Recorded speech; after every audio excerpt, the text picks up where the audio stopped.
প্রথম থেকেই দেখতে পাচ্ছেন যে বিচারটাকে কি করে না পাওয়া যায় তার সব রকম প্রচেষ্টা এই তৃণমূল সরকার এবং বিশেষ করে মুখ্যমন্ত্রী বিভিন্নভাবে চেষ্টা করেছেন।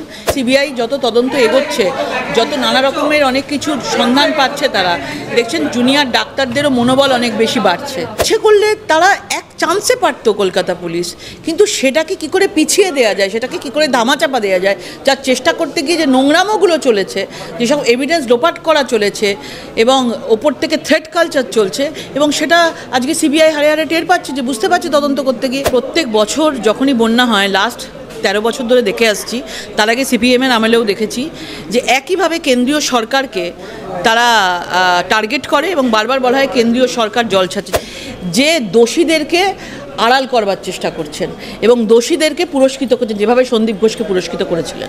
জুনিয়র ডাক্তাররা আন্দোলন করছে, সেখানে আজ ত্রিপল সরিয়ে নেওয়া হচ্ছে, ফ্যান খুলে নেওয়া হচ্ছে, তো বলা হচ্ছে যে পুলিশের তরফ থেকে একটা চাপ সৃষ্টি করা হচ্ছে, কি বলছেন?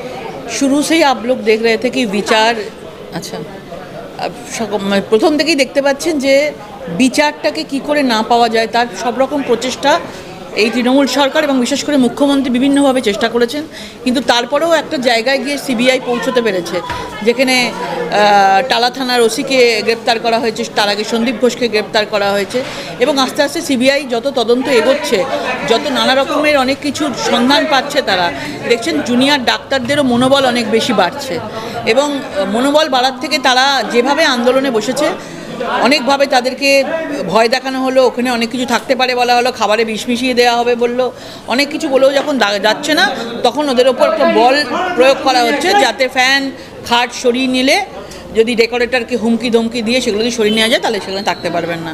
কিন্তু তাদেরকে স্যালুট জানাই, কারণ তাদের সঙ্গে বাংলার মানুষ রয়েছে, বাংলার মানুষ, বাংলার জনতার এত আবেগ রয়েছে এই জুনিয়র ডাক্তারদের প্রতি, যারা 24 ঘন্টা ধরে প্রতিদিন বসে আছেন ওখানে এবং বিচারের আশায় এবং তাদের দাবির আশায়। সেই জন্য যতই ফ্যান আর খাট তুলে নিক, যত তুলবে দেখবেন সাধারণ মানুষ, আমাদের মতো লোক ডাইরেক্টলি ইনডাইরেক্টলি গিয়ে তাদেরকে পৌঁছে দেবো, যতক্ষণ না বিচার পায় তারা বসে থাকবে। আচ্ছা দিদি, বন্ধগ্রামে স্ট্যাটাস রিপোর্ট দেওয়া হলো, জমা দেওয়া হলো সুপ্রিম কোর্টে, এবং সেই স্ট্যাটাস রিপোর্ট করে প্রধান বিচারপতি চন্দ্রচূড় শকড।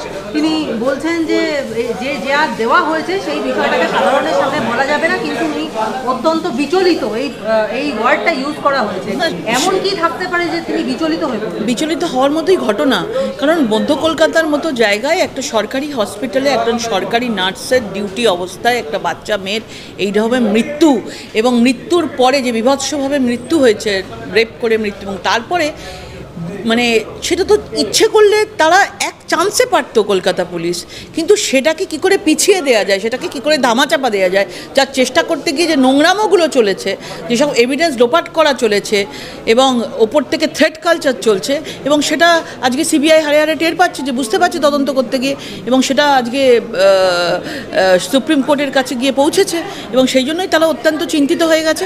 কিন্তু আমাদের বিশ্বাস, মানুষের আবেগ, মানুষের ঈশ্বরের কাছে প্রার্থনা, জুনিয়র ডাক্তারদের এই যে আন্দোলন চলছে, বিচার আমরা পাবোই এবং সিবিআই বিচার নিয়ে আসবে, হয়তো একটু দেরি হবে। আজকে পাঁশকুড়ায় বন্যা প্লাবিত অঞ্চলে মুখ্যমন্ত্রী খতিয়ে দেখতে গেছেন, এবং সেখান থেকে তিনি বলছেন যে ডিভিসির সঙ্গে কোনো সম্পর্ক রাখবো কিনা এবার ভেবে দেখবো। প্রত্যেক বছর যখনই বন্যা হয়, লাস্ট 13 বছর ধরে দেখে আসছি, তার আগে সিপিএমের আমলেও দেখেছি, যে একইভাবে কেন্দ্রীয় সরকারকে তারা টার্গেট করে এবং বারবার বলা হয় কেন্দ্রীয় সরকার জল ছাড়ছে। যদি এতই কিছু হয়, তারা নিজেদের সিস্টেমটা কেন ঠিক করছে না? বারবার কেন্দ্রীয় সরকারের ওপর দোষ দিয়ে, ধামাচাপা দিয়ে প্রত্যেক বছর পালিয়ে গেলে চলবে? নিজেদের ডেভেলপমেন্ট, নিজেদের ড্রেনেজ সিস্টেমটাকে যদি জল নিকাশি ব্যবস্থাটাকে যদি ঠিক না করে থাকে, তাহলে অন্যের ঘাড়ে দোষ দেবে কেন? সেটাই তিনি বলছেন যে ডিভিসির জল ধারণ ক্ষমতা কমেছে, কারণ কোনো কিছুই না। ডিভিসির মতো যার যথেষ্ট যেভাবে তারা নিয়মিত ছাড়ে, তাই করা হয়েছে, কিন্তু আমাদের পশ্চিমবাংলার ডেভেলপমেন্টের জন্য, বাঁধের জন্য কোনো রকম উন্নত মানের বাঁধ দেওয়া হয়নি, এবং সেই জন্যই আজকে বাঁধগুলো ভেঙে জল ঢুকছে। দিদি, জুনিয়র ডাক্তারদের যেটা দাবি ছিল যে বিনীত গোয়েলের পদত্যাগ, কিন্তু কার্যত দেখা গেল বিনীত গোয়েলকে, যেখানে মুখ্যমন্ত্রী নিজে বলেছেন যে বিনীত যেখানে চেয়েছিল সেখানে দেওয়া হবে, এটা কি পুরস্কার? ওটা জুনিয়র ডাক্তারকে অপমান করা হয় আমি মনে করি, এবং সাধারণ মানুষকে অপমান করা হয় আমি মনে করি। সিপি বিনীত গোয়েল যখন ছিলেন, তখন যেভাবে এই তদন্তটাকে উনি ধামাচাপা দেওয়ার চেষ্টা করেছেন বিভিন্নভাবে। ওপর থেকে ইনস্ট্রাকশন ছাড়া তো নিচের লোক কাজ করতে পারে না, তো ওপর থেকে ইনস্ট্রাকশন গেছে বলেই উনি করেছেন। এবং তাকে একবার পুরোপুরি সরিয়ে দেওয়া উচিত ছিল। সেখানে উনি মানে জুনিয়র ডাক্তারদের রীতিমতো হাতে ললিপপ দেওয়ার মতন করে তিনি একটা অন্য একটা ভালো জায়গায় তাকে পোস্টিং করে দিয়েছে। তার মানে পরিষ্কার বোঝা যাচ্ছে যে দোষীদেরকে আড়াল করবার চেষ্টা করছেন এবং দোষীদেরকে পুরস্কৃত করছেন, যেভাবে সন্দীপ ঘোষকে পুরস্কৃত করেছিলেন। আচ্ছা, আজকে আরজিকর হাসপাতালের নতুন সিপি গেছেন যে নিরাপত্তা খতিয়ে দেখতে মনোজ রয়, এবং তার পাশাপাশি তিনি তালা থানাতে গেছেন, যেখানে পুলিশ আধিকারিকদের একাধিক এই সম্পূর্ণ বিষয়ের সঙ্গে যুক্ত রয়েছে, অভিযুক্ত রয়েছে তালা থানার প্রাক্তন ওসি নিজেই। দেখুন, টালা থানার প্রাক্তন ওসি তো একা একা করেনি, ওপর থেকে নির্দেশ না হলে করবে না। সেই জন্য তার বাড়িতেও দেখবেন অনেককে পাঠানো হয়েছিল যাতে তিনি একটু মুখ না খোলেন। এবং এটা পরিষ্কারভাবে বোঝা যাচ্ছে যেই নতুন সিপি আসুক না কেন, তাকে ওপরের নির্দেশে যদি সে কাজ না করে, এই তদন্তটাকে ধামাচাপা দেওয়ার তাকে চেষ্টা করতে হবে। যদি সত্যিটা বেরিয়ে আসে তাহলে তারও কোপ পড়বে।